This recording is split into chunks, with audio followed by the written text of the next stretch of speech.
नमस्कार मंडळी, लिसन विथ पूनम या चॅनलमध्ये तुमचं स्वागत आहे। तर मंडळी, आज आपण या व्हिडिओमधून जाणून घेणार आहोत अतिशय पवित्र असलेल्या अशा 5 अपवित्र वस्तू कोणत्या आहेत। तेच आपण आज या व्हिडिओमधून जाणून घेणार आहोत, त्यामुळे व्हिडिओ शेवटपर्यंत नक्की पहा। चला तर मग आजच्या या व्हिडिओला सुरुवात करूयात। तर मंडळी, उच्चिष्टम शिवनिर्माल्यम वमनम शवकर्पटम काकविष्टाते पच्चैते पवित्राती मनोहरा। म्हणजेच ह्या अपवित्र वस्तूंपैकी पहिली पवित्र वस्तू म्हणजे उच्चिष्ठ, म्हणजेच गाईचे दूध। गाईचे दूध सर्वप्रथम तिचं वासरू पिऊन उष्ट करतं, तरीही ते पवित्र मानलं जातं आणि शिवाच्या पिंडीवर त्याच दुधाचा अभिषेक केला जातो। आता दुसरी वस्तू म्हणजे शिवनिर्माल्य, म्हणजेच गंगाजल। गंगेचं अवतरण स्वर्गातून सर्वप्रथम थेट भगवान शंकरांच्या मस्तकावर झालं।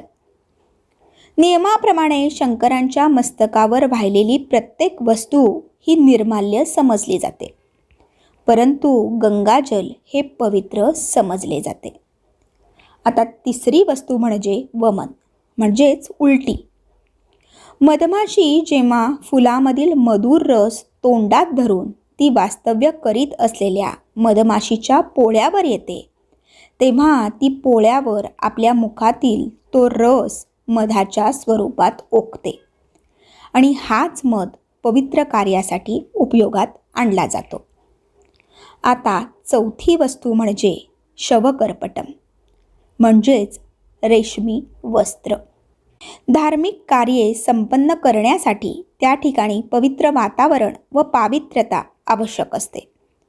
रेशमी वस्त्र हे पवित्र मानलं गेलेलं आहे, परंतु रेशमाचे वस्त्र तयार करण्यासाठी सर्वप्रथम रेशमाच्या किड्यांना उकळत्या पाण्यात टाकलं जातं आणि त्या उकळत्या पाण्यात त्यांचा मृत्यू होतो आणि त्यानंतर मग आपल्याला रेशीम मिळते, म्हणजेच रेशमांच्या किड्यांच्या शवाचं करपट होतं, तरी त्यापासून निघणारे रेशीम मात्र पवित्र असते। आता पाचवी वस्तू म्हणजे काकविष्टा, कावळ्याचा मल। कावळा पिंपळाच्या झाडाची फळे खातो आणि त्या पिंपळाच्या झाडाच्या बिया आपल्या विष्ठेच्या माध्यमातून इकडे तिकडे पसरवितो। त्याच बियांपासून पुन्हा पिंपळाचं झाड उगवतात। पिंपळाची झाडे मुद्दाम कोणी लावत नाहीत।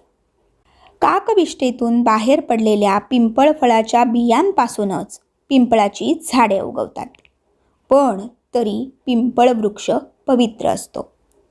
तर मंडळी, आशा करते तुम्हाला हा व्हिडिओ माहितीपूर्वक नक्कीच वाटला असेल।